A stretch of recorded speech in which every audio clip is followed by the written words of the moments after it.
Hi friends, this is Vincent. நம்ம சேனலுக்கு உங்களை அன்புடன் வரவேற்கிறேன். நம்ம சேனல் வந்து பாத்தீங்கன்னா உங்களோட கரியரை செட் பண்ணுறதுக்காக இன்ஜினியரிங்காக நம்ம சேனல்ல நிறைய வீடியோஸ் வந்து கொடுத்துட்டு இருக்கோம்.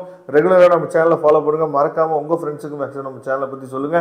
அது மட்டும் இல்லாமல் நம்ம சேனலோட வாட்ஸ்அப் குரூப்ல நீங்க ஜாயின் பண்ணிடுங்க. வாட்ஸ்அப் குரூப்ல நீங்க ஜாயின் பண்ணிட்டீங்க அப்படின்னா இன்ஜினியரிங் சம்பந்தமா எல்லா இம்பார்ட்டன்ட் கொஸ்டின்ஸுமே உங்களுக்கு கிடைச்சிட்டே இருக்கும். சரியா? அதனால வாட்ஸ்அப் குரூப்ல நீங்க கண்டிப்பா நீங்க ஜாயின் பண்ணிடுங்க. ஓகே ஃப்ரெண்ட்ஸ், ரொம்ப ஒரு முக்கியமான வீடியோக்குள்ள வந்துருக்கோம். என்னன்னு சொல்லி பாத்தீங்கன்னா நாளையிலேருந்து நமக்கு வந்து சாய்ஸ் ஃபில்லிங் நமக்கு வந்து ஓப்பன் ஆகும் போது ரவுண்ட் 1ஓட சாய்ஸ் ஃபில்லிங் நாளைக்கும், ரவுண்ட் 2க்கு 26ஆம் தேதியும், ரவுண்ட் 3க்கு வந்து பார்த்தீங்க அப்படின்னா ஆகஸ்ட் மாதம் 7ஆம் தேதியும் நமக்கு வந்து சாய்ஸ் ஃபில்லிங் வந்து ஓப்பன் ஆகும் போது இந்த சாய்ஸ் ஃபில்லிங் டைம்லேயே நம்ம என்ன முடிச்சு பார்த்தா 3 நாள் நமக்கு டைம் கொடுப்பாங்க. சரியா?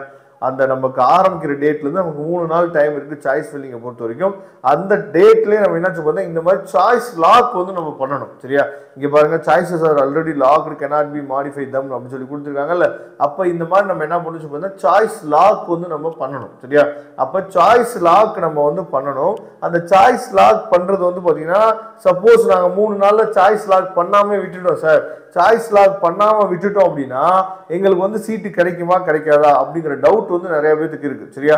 அதாவது சாய்ஸ் லாக் நீங்க பண்ணவே இல்லை அப்படின்னாலும் ஆட்டோமேட்டிக்கா அது வந்து சாய்ஸ் லாக் ஆயிடும். ஏன்னா நேற்றுக்கு வந்து நிறைய பசங்க வந்து பாத்தீங்கன்னா நம்மள்ட்ட கேட்டு, சார் நாங்க சாய்ஸ்ல லாக் பண்ணாம விட்டுட்டோம், அதனால எங்களுக்கு வந்து சீட் கிடைக்கல, அதனால நாட் அலாட்டட் வந்துருச்சா அப்படின்னு சொல்லி நிறைய பேர் கேட்டீங்க.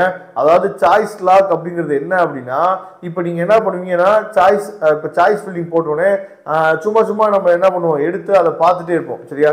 சும்மா எடுத்து உள்ள லாகின் பண்ணி பார்க்கும்போது நீங்க மொபைல்ல லாகின் பண்ணி பார்த்தீங்க அப்படின்னா ஈஸியா அது வந்து ஸ்க்ரோல் டவுன் ஆயிடும். அதாவது ஃபர்ஸ்ட் சாய்ஸ் செகண்டுக்கும், செகண்ட் சாய்ஸ் தேர்டுக்கும் என்னன்னா ஈஸியா மாறுறதுக்கு வாய்ப்புகள் இருக்கு. அப்ப ஒன்ஸ் நீங்க சாய்ஸ் லாக் பண்ணிட்டீங்க அப்படின்னா அது வந்து மாடிஃபையே பண்ண முடியாது, அப்படியே தான் இருக்கும். சாய்ஸ் லாக் பண்ணும்போது நீங்க எந்த நம்பர் ரிஜிஸ்ட்ரேஷன் நம்பர் கொடுத்தீங்களோ அந்த நம்பருக்கு தான் ஓடிபி வரும். சரியா? அதை தெளிவா நீங்க பாத்துங்க.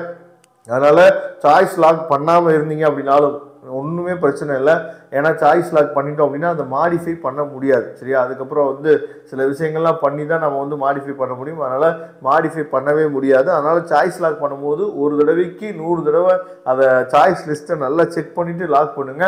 உங்களுக்கு தான் ஓடிபி வரும். ஓடிபி போட்டால் தான் லாக் ஆக முடியும். அதை நீங்க தெளிவாக பார்த்துங்க. சரியா? இல்லை சார் நான் சாய்ஸ் லாக் பண்ணவே விருப்பம் இல்லை, அதுவாகவே ஆட்டோமேட்டிக்காக லாக் ஆகிடட்டும் அப்படின்னு சொல்லிட்டு இருந்தீங்க அப்படின்னாலும் பரவாயில்ல, அதுவாகவே லாக் ஆயிரும், எந்த பிரச்சனையும் கிடையாது.